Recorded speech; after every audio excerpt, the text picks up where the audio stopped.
கடைசியாக நமது அரசு ஊழியர்களின் நலனுக்காக பழைய ஓய்வூதிய திட்டம் மீண்டும் வழங்குவது குறித்து நமது டிவிகே அரசு கனிவுடன் பரிசீலித்து மதிப்பீடு செய்யும். அடுத்தது 5 அல்லது அதற்கு மேற்பட்ட ஆண்டுகள் தொடர்ச்சியாக அரசு பணியை நிறைவு செய்துள்ள அனைத்து தற்காலிக ஆசிரியர்கள், செவிலியர்கள் மற்றும் எழுத்தர் பணியாளர்களை நமது டிவிகே அரசு பணி நிரந்தரம் செய்யும். 3வது, பதவி உயர்வுக்கு பணம் பெறும் கலாச்சாரத்தை நமது டிவிகே அரசு முடிவுக்கு கொண்டு வரும்.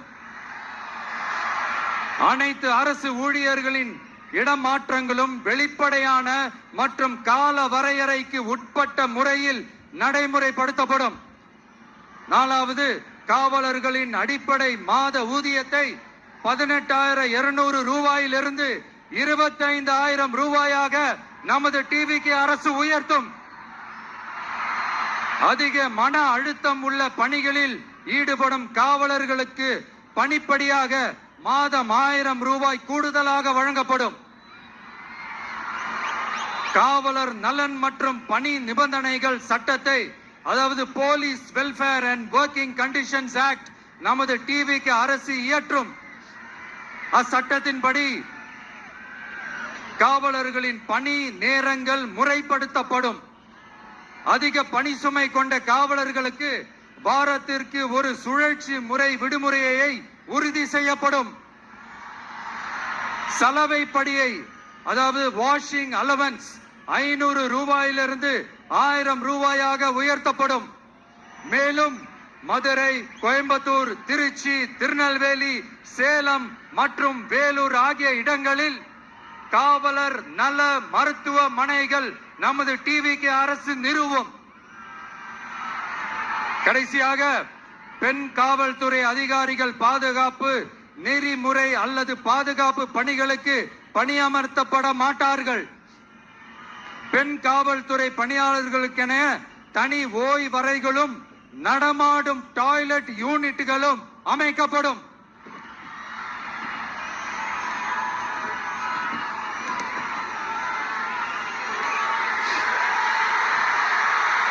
நீங்க எல்லாரும் இந்த விஜய 100% நம்பலாம். நான் உங்களுக்காக மட்டும்தான் வந்திருக்கிறேன். உங்களுக்காக நன்றி கடன் செலுத்துறதுக்காக மட்டும்தான் வந்திருக்கிறேன். பொய் வாக்குறுதிகள் கொடுத்து நான் உங்களை ஏமாத்த மாட்டேன்.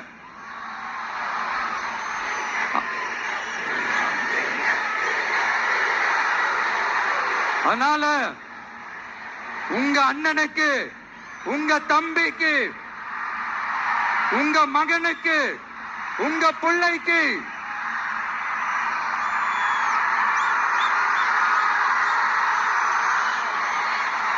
ஒரே ஒரு வாய்ப்பு கொடுங்க. தயவு செஞ்சு விசில் சின்னத்துக்கு ஓட்டு போடுங்க. இது ஒரு விசில் புரட்சி தேர்தலா இருக்கணும்.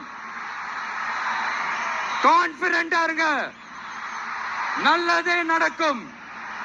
வெற்றி நிச்சயம், வெற்றி நிச்சயம்.